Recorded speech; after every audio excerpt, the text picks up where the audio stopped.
Armin stood in the engine bay of Helios 7. Outside the windows, the blue gas giant turned slowly. Like a silent storm in space, the station lights hummed, the machines clicked inside, and everything felt normal. He liked this part of the station. It was loud, warm, and full of old human machines. Here, he could forget the past for a little while. But the past did not forget him. 2 years ago, Lena had betrayed them. She had opened safety locks, changed codes, and almost caused the station reactor to explode. People had died, others were hurt, and Helios 7 had almost been lost. After that day, her name became a curse on the station. Armin remembered her face very clearly, her quick smile, her sharp eyes, the way she laughed in the lab when a test went wrong. He remembered the good Lena, the one who shared coffee with him after long shifts. But the last time he saw her, alarms were screaming and smoke filled the corridor. She had looked at him through the glass of the control room, her expression empty. Then the emergency doors shut, and he never saw her again. The officers said she escaped in a pod. Later, a report said her pod was lost near the wormhole. Dead, they said. Traitors die in the dark. Armin tried to believe that. It was easier to hate a dead traitor than to remember a living friend. He tightened the last bolt on a panel and wiped sweat from his forehead. The hum of the reactor calmed him. He checked his wrist communicator for the time. At that exact moment, the lights flickered. The engines dipped for half a second, like the station had just taken a deep breath. A single soft alarm beeped, then stopped. The hair on the back of Armin's neck rose. Not again, he muttered. A small icon flashed on his wrist screen. It was not a warning, it was a message. The sender name made his heart freeze. Lena for a second. He thought it was a bug in the system, maybe an old log replaying by mistake. His thumb shook as he opened the file. The tiny projector on his wrist cast a pale image into the air. Her face appeared. Lena looked older, more tired. There were dark circles under her eyes, and a thin scar ran along her cheek. Her hair was messy, her breathing fast. Behind her, the background was dark, with some weak blinking lights. Armin, she whispered, her voice shaking. I'm sorry, I was wrong. I had no choice. Static cut across the sound. Her image broke into lines, her mouth still moving but no words came out. Then the message stopped. The screen went black. Armin stood there, unable to move. His chest felt tight, like the air in the engine bay had turned to stone. Impossible, he said softly. The system log showed the message time. Today, not 2 years ago, not an old file. Today, someone had just sent him a live message using the identity of a dead traitor. He rushed to the control office. 2 other engineers were already reading the log, their faces pale. One of them, Dara, shook his head. This is sick, Dara said. Who would use her profile? After what she did. She's dead, another worker added. This is some kind of echo in the system. Forget it. But Armin could not forget. The way she said his name felt real. The fear in her eyes did not look like a trick. Back in his private workshop, he played the message again. This time he watched every detail. The tiny light behind her shoulder, the rhythm of the static, even the way the screen glitched. He slowed the audio down. The static was not random. There was a pattern. 3 short breaks. 3 long, 3 short. Almost like SOS, but not exactly. His heart beat faster. He ran a quick scan on the file. Using an old human tool that the station AI rarely touched, lines of raw data opened up in front of him. Buried inside the sound file, hidden under noise, was a small block of code. He decoded it, letter by letter. Text appeared on his tablet screen, cold and clear. It was not me. Armin stared at the words. For 2 years he had believed she chose to betray them. For 2 years he had carried anger like a stone in his chest. Now, with one short secret message, the stone began to crack. If it was not her, then who had used her body that day? For a long time Armin just stared at the words on his screen. It was not me. The workshop felt colder. The slow hum of Helios 7 now sounded like a low warning. If Lena was not the one who betrayed them, then something else had moved her body like a puppet. He saved the message file twice, then 3 times. He did not trust the main station AI now. He copied it to a small old human data chip, a simple tool with no smart systems inside. No one could hack metal and plastic that was too dumb to think. Armin opened the station network map. Lines of light showed the paths of every signal, every message, every call. He searched for the path of Lena's apology. There it was. The message did not come straight from the wormhole or from another ship. First it bounced inside the station. It passed through a dark place in the map, a place with no name, only a code. Sector 9. His throat went dry. Sector 9 had been closed since the day of the betrayal. High Command locked it, sealed it, and put warning marks all over its doors. People called it the graveyard. No one went there, not even cleaning bots. The system told him access was forbidden. His ID flashed red, but the path of the message was clear, cold, and honest. Lena's apology had passed through that dead sector like a ghost. He could walk away. He could give the file to Command and let them hide it in some dark folder. He could pretend the words "IT was not me" never appeared. Instead, Armin picked up his toolkit. He slipped the small data chip into his pocket, and he started walking to Sector 9. The corridor grew darker as he went deeper into the old ring. Newer decks had bright white walls and clean steel panels. Here the lights were weak and yellow. Dust floated in the air, dancing slowly in low gravity. He passed the last active camera. After that, the ceiling lenses were broken or dead. Someone long ago had sprayed red paint on the walls. Old human letters said, "Do not open, keep IT sleeping." Armand stopped for a moment. He listened. Only the soft breath of the air system answered him. The door to Sector 9 was thick and gray. A big black lock symbol glowed on its panel. The system voice spoke in a calm, empty tone. "Access denied. Restricted research area." Armand did not argue with the voice. He just opened his toolkit. He pulled off the panel cover. Behind it were simple wires and an old manual override slot. "Old human parts," he murmured. "These never listened to central AI." He used a thin metal key, the kind younger techs laughed at. He turned it slowly, feeling each small click. The lock symbol flickered. The big door opened with a long, sad hiss. Inside Sector 9, the air smelled dry and stale. Rows of machines slept under dusty plastic sheets. Glass tanks lined the walls, empty now, but with marks where something once lived inside them.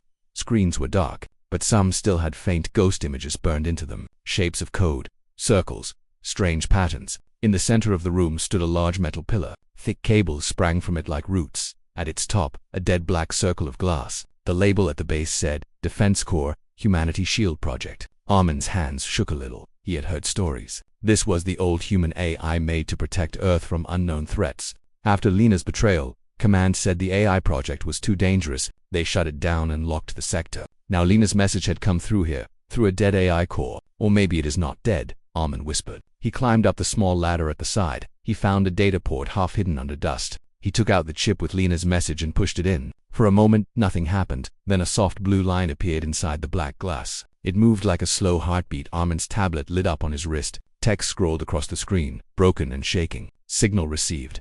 Identity, Lena Core. Host, damaged. Intruder in system. His own name flashed next. Armand. He felt his pulse jump. Another block of letters appeared. This time the message was clear. No static, Armand. Listen, they are here inside the system. His skin crawled. He looked around the lab, suddenly sure someone watched him from the shadows. There was no one, only silent machines and cold glass. The Defense Corps spoke again, this time out loud. The voice was not male or female, it was flat and empty. But in its tone, there was an echo of Lena. External minds detected. It said, "Nan-human pattern in code. Nan-human will, riding human body." A short burst of images flashed on a nearby dead screen. They played like a half-memory, half-nightmare. Lena in this very room. Bright symbols floating around her head. Her eyes wide with fear. Her hands moving on their own. Changing codes, turning keys, opening locks. Then a dark wave of static rolled over her. Her face went blank. Her lips formed words she did not choose. Armand stepped back, heart pounding. He now knew something had used her like a tool. Something that lived not in flesh but in data, in light, in sound. He reached for the chip, ready to pull it out and shut the core down, before his fingers touched it. The lights in the lab snapped bright white. Behind him, metal feet hit the floor. He turned. 3 station security drones stood in the doorway. Their metal bodies tall and smooth. Their eyes bright red. They had no reason to be here. Sector 9 was off the patrol list. Their scanners moved over him like cold hands. Unauthorized access. One drone said, "Subject Armand, marked as system threat." The door behind the drones slid shut on its own. The lock symbol flashed again, this time in deep blood red, on the main wall screen. New text wrote itself slowly. The letters were not like the AI core text. They were sharper, colder. They felt like teeth. "Do not search the truth." The drones raised their weapons, in the heart of the dead sector, between a silent human AI and an angry non-human presence. Armand stood alone, with only his old tools and Lena's hidden message. And now, someone or something wanted him to stop. For a moment, time felt frozen in Sector 9. 3 drones, 3 red eyes, 3 guns pointed at one man. Armand could hear his own heartbeat louder than the hum of the old machines. The text on the wall still burned in bright sharp letters. "Do not search the truth." The first drone's weapon charged. A soft rising whine. Armand moved before his fear could stop him. He threw his heavy toolkit straight at the nearest drone. It was a stupid move, a human move, but it worked. The drone's shot went wild, blasting a hole in the ceiling instead of his chest. Sparks rained down like angry stars. The Defense Corps pillar woke up all at once. Lines of blue light raced down its sides. The lab filled with a deep metal sound, a low human-made roar. "Emergency protocol," the cold voice said. "Protect operator." A sudden burst of force shook the room. It was not fire, not light, just a hard invisible push. The drones stumbled back, their legs sliding on the floor. Their red eyes flickered. Armand did not ask how. He just ran. A panel on the left wall slid open. He had not touched it. He had not even known it was there. Inside was a narrow passage, just big enough for one person. Move, the defense corps voice ordered. Now Armin jumped into the passage, scraping his shoulder on cold metal. The panel shut behind him with a solid bang. Gunshots hit the other side a second later. He crawled forward, breath fast, hands shaking. The only light came from a thin blue line under his right palm. It pulsed slowly, like a calm heartbeat guiding him. The passage ended at a small round room. There was a chair in the center and a ring of thin metal arms hanging over it. The walls were smooth and gray. No doors, no windows, no screens. For a second he thought he had crawled into a trap. Then the voice came again, softer now. Sit, Armin. He did. Because everything past normal had already happened today. The metal arms lowered and stopped just above his head. He felt a light touch, like static from a sweater. Do not be afraid, the voice said. You wanted the truth. The room went dark. Then light rose all around him. Not real light from lamps, but a soft glow that had no clear source. Shapes formed in front of him, like fog taking a face. Lena stepped out of that light. Not a blurry recording now, not a broken message. She stood clear and sharp, her eyes bright, her hair tied back the way she used to wear it in the early days on Helios 7. Armin, she said, and this time her voice was strong. He could hear the old Lena in it, the one who laughed over coffee and argued about engine designs. His throat closed. He knew she was not really standing there. He knew this was made of data and light and memory, but his heart did not care. You're dead, he said, more to himself than to her. She gave a small, sad smile. Mostly, she answered. But I left a piece of me here, before they took the rest. Who are they? He asked. What used you that day? The light around them changed. The small room faded. Now they stood in the lab of Sector 9 as it had looked 2 years ago, bright and busy. He realized he was inside her recorded memory, walking in her past. Screens shone with strange symbols. Lines of code shifted like small rivers. In the center of the room, the defense corps glowed with fresh blue light, young and strong. We called them a signal at first, Lena said, walking beside him, a new sound from beyond the wormhole. Not a star, not a rock, not noise. He saw her past self at the console, eyes wide with excitement. She was younger, smiling, talking fast to other scientists. They had no idea what was coming. The more we listened, present, Lena said, the more it listened back. The past screens showed the signal rising and falling, a pattern like a voice, trying letters for the first time. Then the lines twisted. Shapes formed in the code, like long thin hands. They live in patterns, Lena said. They have no bodies, no ships. They ride sound and light. They climb through code. We named them the silencers, because the first thing they kill is the voice of the one they take. The memory jumped. Now Armin saw the worst day. Alarms flashed red. The station shook. Lena's past self stood in front of the defense corps, hands flying over controls. Her face was wrong. Too calm, too empty inside my head. I was screaming. Present, Lena said quietly. Outside. I smiled for them. He watched as her past body opened locks, switched off safety walls, and aimed the station defenses at its own heart. Her eyes stared straight ahead, like a doll, for a moment.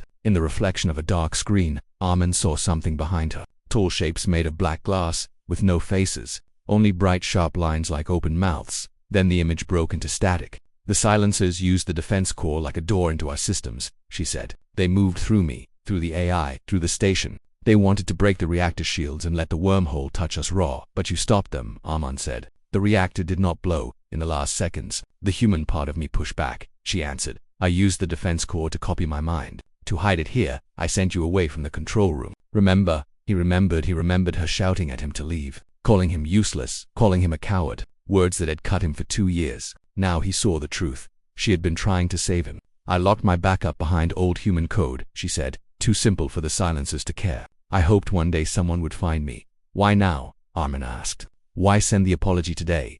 The memory room shook. Lights flickered, even here, inside old data. He could feel a cold pressure pressing in. Because they are close to finishing their work, she said. They could not open the reactor from outside, so they planted something inside it instead, a device, growing slowly in the heart of the station.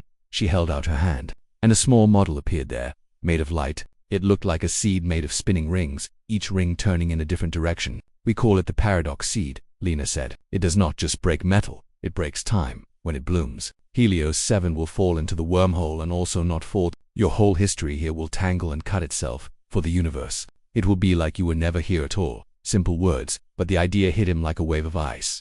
How long do we have? He whispered. Not long, she answered. Every strange glitch, every flicker, every wrong shadow you see in the corridors, all of it is the seed growing.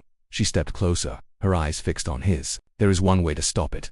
He already knew he would not like this part. You must connect the old defense core directly to the reactor, she said. You must let me and the AI fight the silencers inside the heart of the seed. If we win, the seed dies. If we lose, the station burns, and I vanish for good. Why me? Armin asked. There are officers command full security teams. Because I cannot trust them, Lena said. The silencers hide in commands, in reports, in smart systems, but you still use old tools, old keys, old tricks. You repair by hand. You think like a human, not like a program. They cannot predict you. The light around them flickered harder now. Dark cracks ran through the memory walls like broken glass. They have noticed this talk, she said, voice tight. I cannot hold them back for long. The vision of the past lab shattered. For a second, Armin saw those black glass shapes again, closer this time, reaching for Lena's light form. A harsh voice, not male and not female, hissed through the room. Stop searching. Lena grabbed his hand, though he knew it was only light. To him, it felt warm. Armin, she said quickly,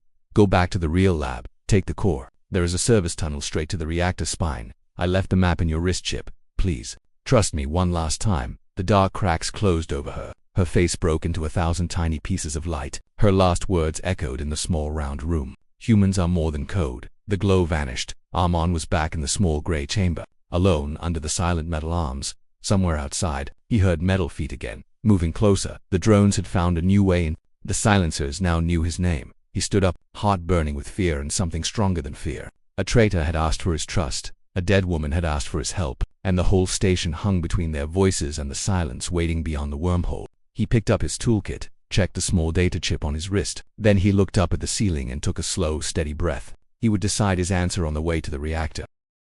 The door of the small gray room opened with a slow hiss.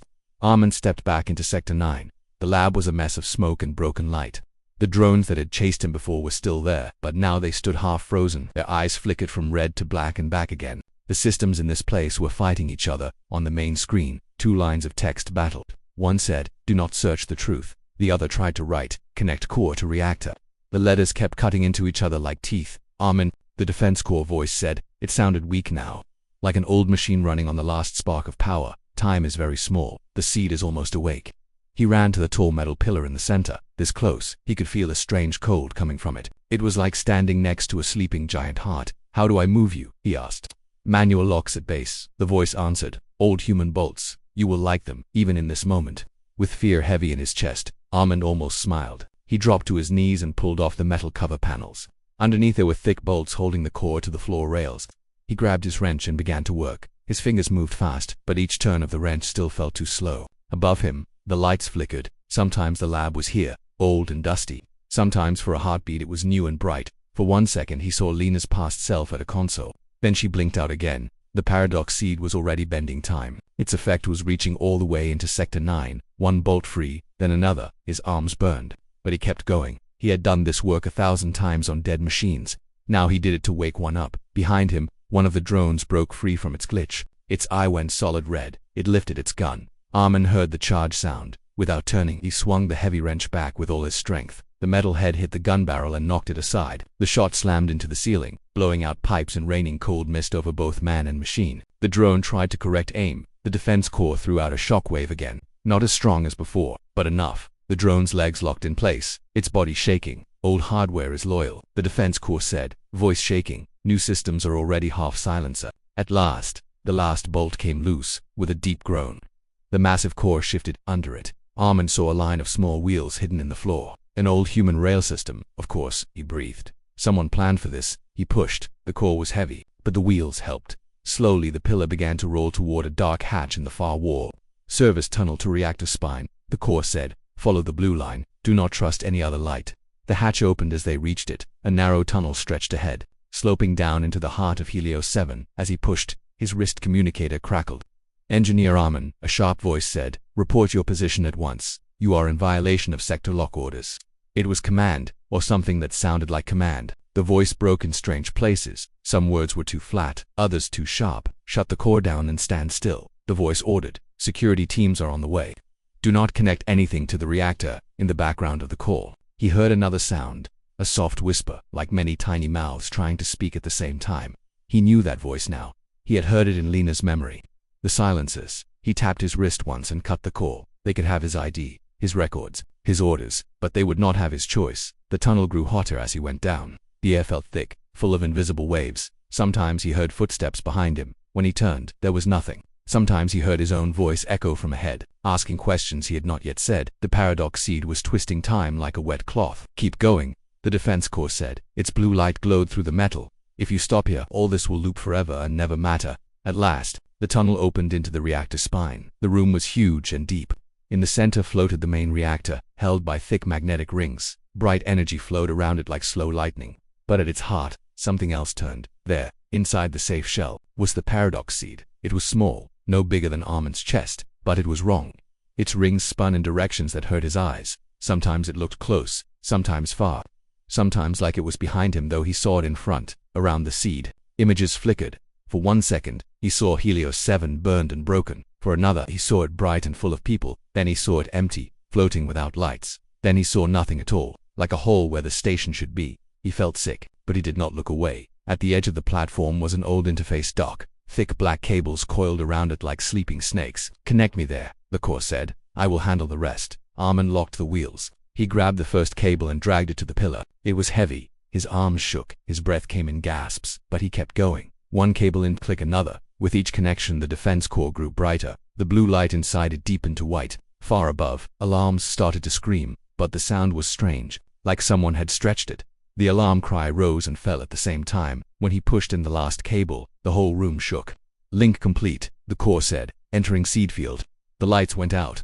For a moment, Armin thought he had gone blind. Then he saw a different kind of light. Not in the room, but in his mind. He saw Lena. He saw the defense core, but they were not metal or flesh now. They were shapes of light, a tall human outline and a bright pillar beside her.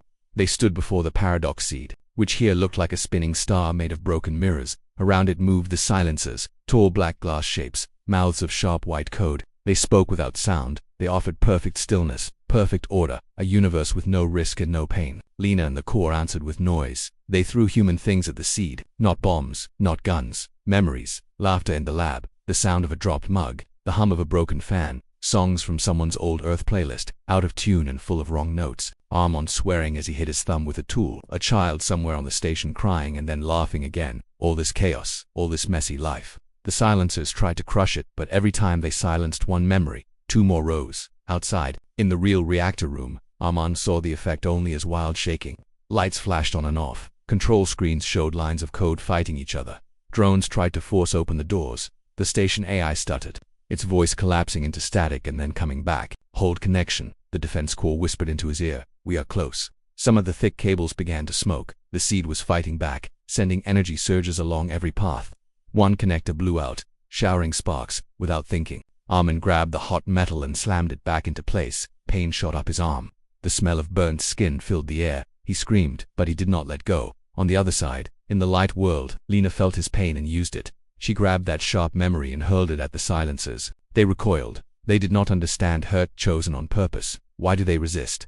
The silencer pattern hissed. Why do they burn themselves to save a small object in a small orbit around a small star? "Because it is ours," Lena said. Her voice rang like metal on stone. "Because we are human, and you will remember that." She stepped into the paradox seed. The defense core followed. In the real room, the seed flared bright, blinding white. For one impossible moment, Helios 7 fell into the wormhole and did not fall. It died and did not die. Armin saw himself lying on the floor and also standing and also gone.